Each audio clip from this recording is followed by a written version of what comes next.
India में food एक emotion है और हमारा खाना भी कुछ मीठे के बगैर कुछ अधूरा सा है। विद्या वीरम के आज के पॉडकास्ट में हम आए हैं जैन मिठाई भंडार पे, जो एक इंदौर का बहुत ही जाना माना ब्रांड है। जैन मिठाई भंडार में ना सिर्फ तरह तरह की मिठाइयाँ जैसे कि ड्राई फ्रूट्स की, मावा, देसी घी की मिलती है, साथ ही साथ बहुत सारे नमकीन भी मिलते हैं। जिस जेएमबी को हम सालों से जानते हैं, आइए आज जानते हैं उसकी सक्सेस स्टोरी के बारे में। हमारा आज का पॉडकास्ट शुरू करने से पहले मैं ये आपको बता दूं कि आज का शूट हम कर रहे हैं जेएमबी के न्यू आउटलेट एट्रिया में। आज हमारे साथ हैं प्रतीक जैन सर, जो जेएमबी फैमिली से बिलोंग करते हैं और इस लेगेसी की 4th जनरेशन है। We welcome you sir. मैं बहुत बहुत स्वागत करती हूँ आपका विद्या वीरम की इस फैमिली में। Thank you so much. जिस जैन मिठाई भंडार को हम सब जानते हैं, इसकी शुरुआत सर कैसे हुई? मैम, जैन मिठाई भंडार 1936 में सराफे में मोरसेली गली से शुरुआत हुई।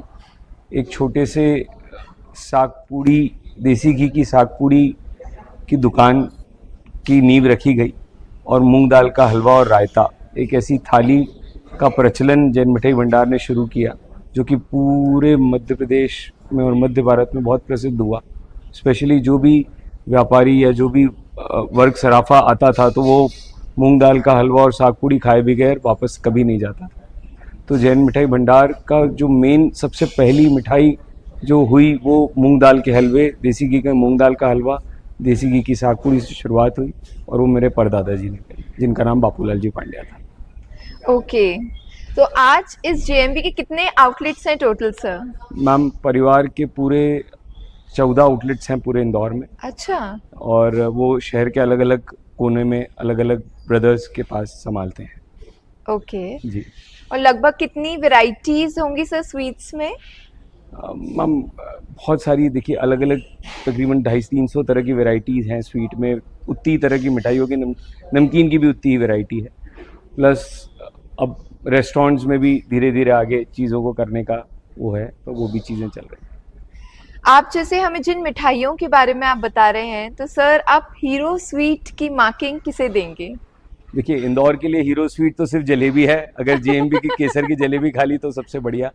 और बाकी अगर जैन मिठाई भंडार की सबसे हीरो स्वीट तो वो मूंग दाल का हलवा ही रहेगी, जो कि शुरुआत जिस मिठाई से हुई, वही मिठाई मूंग दाल का हलवा ही आगे चलेगा। सो मैं अपने व्यूअर्स से कहना चाहूंगी कि अगर आप इंदौर आएं और जेएमबी की जलेबी और मूंग दाल का हलवा अगर आपने नहीं खाया तो क्या खाया? तो आप प्लीज यहाँ एक बार विजिट जरूर करिए। सर, ये जो फूड चेन है, इसको हाइजीन के साथ आप कैसे मेंटेन करते हैं? मैम, ये एक ऐसा क्वेश्चन है जो फूड इंडस्ट्री के साथ साथ एक जैन परिवार से आने का भी मुझे उसका वो मिला है, क्योंकि अपने जैनियों में, जैनिज़्म में यही सिखाया जाता है कि हाइजीन सबसे पहले। तो वो हाइजीन का स्टैंडर्ड अपने परिवार में और अपने जीन्स में बचपन से इतना बड़ा कराया है, जो उनको ऑटोमेटिकली वो बिजनेस में फॉलो करना पड़ता है और करते हैं।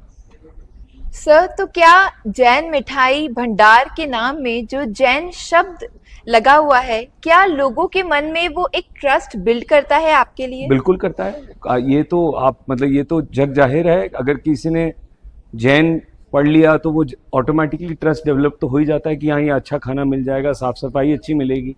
तो जैनिज्म तो इस चीज़ में बहुत आगे है बाय डिफ़ॉल्ट। अब जेएमबी के बारे में सर तो हमने काफ़ी सारी डिस्कशन कर लिया।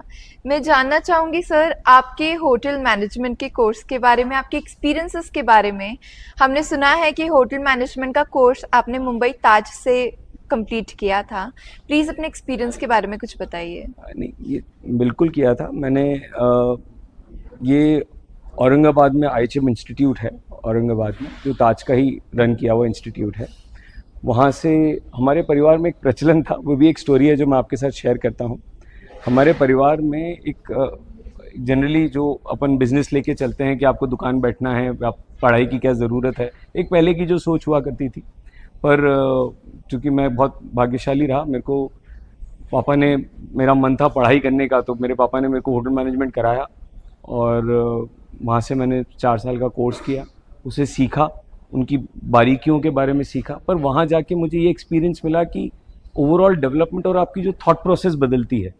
अभी आप सिर्फ इंदौर का एनवायरनमेंट देखते हैं और एक पर्टिकुलर वो मिठाई नमकीन और ये सारी चीज़ों को, बाकी बाहर जाते हैं तो आपको एक थॉट प्रोसेस बदलती है। हाँ। तो वो मुझे सौभाग्य मिला वो करने का और वो सीखने का, नई नई चीज़ों को जानने का, खाने को किस तरीके से, खाना को एक्सपीरियंस कैसे बनाया जाए, वो मुझे वहाँ से सीखने को मिला और वही चीज़ को मैंने आगे बढ़ाने की कोशिश करी। सर, फिर ट्रेडिशनल स्वीट्स में क्या इनोवेशंस नए हुए हैं आज की जनरेशन के हिसाब से? देखिए, ट्रेडिशनल, बल्कि मेरा तो ये मानना है ट्रेडिशनल मिठाइयाँ वापस से आ गई है, इन हो गई है। गुड़ की मिठाइयाँ, तिल्ली की मिठाइयाँ या हेल्दी मिठाइयाँ, शुगर फ्री मिठाइयाँ, तो ये सब चीज़ों का ट्रेंड वापस बढ़ गया है। हाँ, नयापन आप इस चीज़ में कह सकते हैं कि पैकेजिंग आज के समय में बहुत इंपॉर्टेंट हो गई है। पैकेजिंग का ज़माना है, तो नई नई तरह की पैकेजिंग, नई नई तरीके की प्रेजेंटेशन, इस चीज़ों का समय के अनुरूप बदलाव की ज़रूरत भी रहती है और वो हमने उसको आगे भी करा। हमको यही सिखाया, हमको हमारे दादाजी ने, पापा ने यही सिखाया कि आप बदलाव के साथ आगे बढ़ें, तो वो चीज़ों को आप आगे भी उन्नति भी करेंगे और अच्छा भी खिलाएंगे। तो change is always there for good. जैसे कि हमने कहा कि 4th जनरेशन है आप जेएमबी फैमिली की, जो इस लेगेसी को कंटिन्यू कर रहे हैं। क्या एक्सपीरियंसेस और क्या आप अपनी कुछ शेयर करिए प्लीज। मैम, मैं आपको ये चीज़ बताऊंगा, इसमें एक्सपीरियंस तो ये है कि बल्कि बहुत बड़ी जवाबदारी है। एक्सपीरियंस मैं आपको ये बता सकता हूँ, क्योंकि एक जनरेशन टू जनरेशन से कोई चीज़ आती है तो आपके ऊपर एक चीज़ की जवाबदारी साथ में आती है कि आपको अच्छा खिलाना है, उसे मेंटेन करना है। तो वो एक बहुत बड़ा चैलेंज है जो कि हर कोई उसे निभा नहीं पाता है आज के समय। स्पेशली बहुत कॉम्पिटिटिव मार्केट है, उसके साथ आपको, बट चूँकि हमको ये सिखाया गया कि अच्छी क्वालिटी का आप खाना दोगे, अच्छी क्वालिटी से आप सर्व करोगे, अच्छे मन से आप सर्व करोगे, अच्छे व्यवहार आप रखोगे, तो आपको कभी कोई चीज़ रोक नहीं सकती। पहले ऐसा होता था कि लोगों को जिस ब्रांड पे ट्रस्ट हो जाता था वो ब्रांड सालों तक चलती थी, बट आज का सिनेरियो ऐसा है, आज की जनरेशन ऐसी है जो डिफरेंट डिशेस ट्राई करना चाहती है, हर बार एक डिफरेंट प्लेस पे। क्या ये चैलेंजिंग है आपके लिए? नहीं मैम, ये जो चीज़ें हैं ये नई नई चीज़ें नहीं हैं, ये वही चीज़ें, वो जो एक कहावत है ना, जो नई पैकेजिंग है और नई प्रेजेंटेशन के साथ उसको दिया जाए, बस समय अनुसार इसको चेंज करना ज़रूरी है। तो ये है कि अब हम धीरे धीरे जैन मिठाई भंडार अब रेस्टोरेंट और फूड इंडस्ट्री और केटरिंग और पूरे अलग अलग उस चीज़ में मार्केट में आ रहा है और आगे को आगे बढ़ाया जा रहा है। इसलिए हमने अभी एट्रिया करके एक सेगमेंट है जो कि एक लग्जरी सेगमेंट है, जहाँ आप बैठे हैं आप देख सकते हैं कि एक मॉडर्न कंसेप्ट पे बना है। तो यार जैन मिठाई भंडार आज मिठाई नमकीन तक सीमित नहीं है, आज एक वो इंडस्ट्री है, आज एक बहुत बड़ा सेगमेंट है, सेक्टर है, जिसको हम आगे बढ़ा रहे हैं। बहुत अच्छा एक मैसेज भी दिया है और एक स्टोरी भी बताई है कि कैसे एक छोटे से बिजनेस को हम एक्सप्लोर और स्केल कर सकते हैं आज की जनरेशन के हिसाब से। सर, मार्केट धीरे धीरे डिलीवरी पे शिफ्ट हो गया है, जोमेटो और स्विगी का ट्रेंड है, इस पे आप क्या व्यूज रखते हैं? बिल्कुल वही समय की डिमांड है, बट ये मैं डिलीवरी कंसेप्ट तो सिर्फ मैं एक फेज़ मानता हूँ, पर लोगों को मिलना ज़रूरी है, सोशल गैदरिंग ज़रूरी है। लोग जब तक आएंगे नहीं, सब चीज़ें होंगी नहीं, मिलेंगे नहीं, आके विजिट नहीं करेंगे, तो उसको मैं ज़्यादा प्रेफर करता हूँ rather than delivery.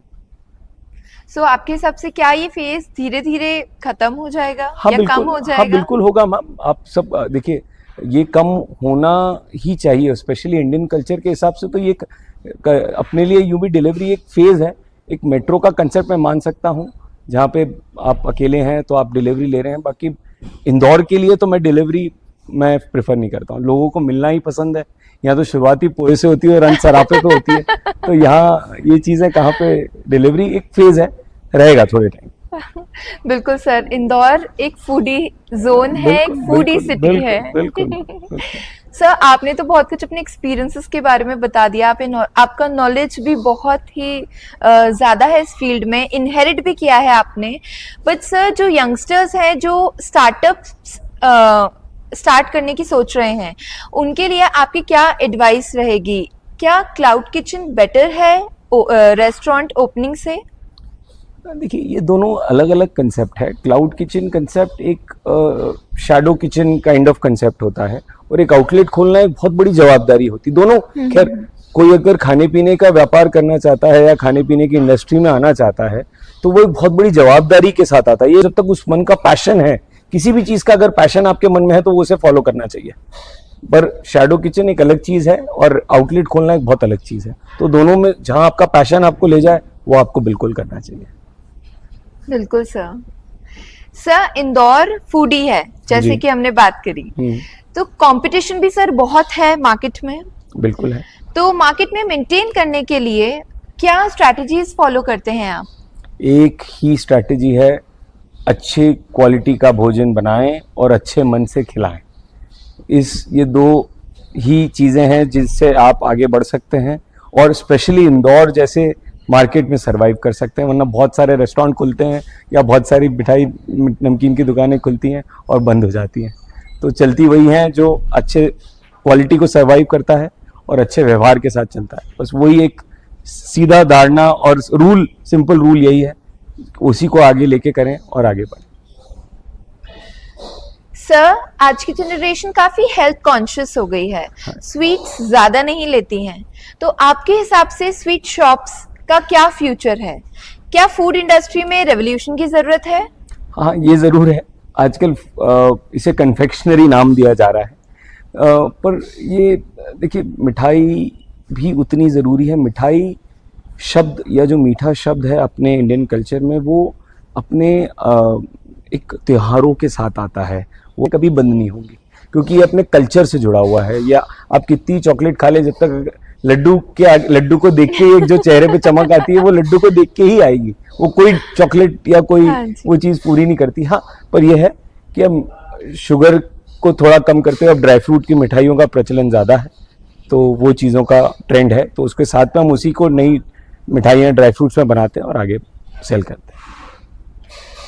Food is after all memory and emotions. Absolutely. So आज के इस पॉडकास्ट में हमने बहुत सारी बातें करी। स्पेशली हमने जाना कि कैसे एक छोटे से बिजनेस को हम स्केल कर सकते हैं, कैसे हम एक्सपीरियंसेस के हिसाब से उसे मॉडिफाई कर सकते हैं हमारे ही काम को।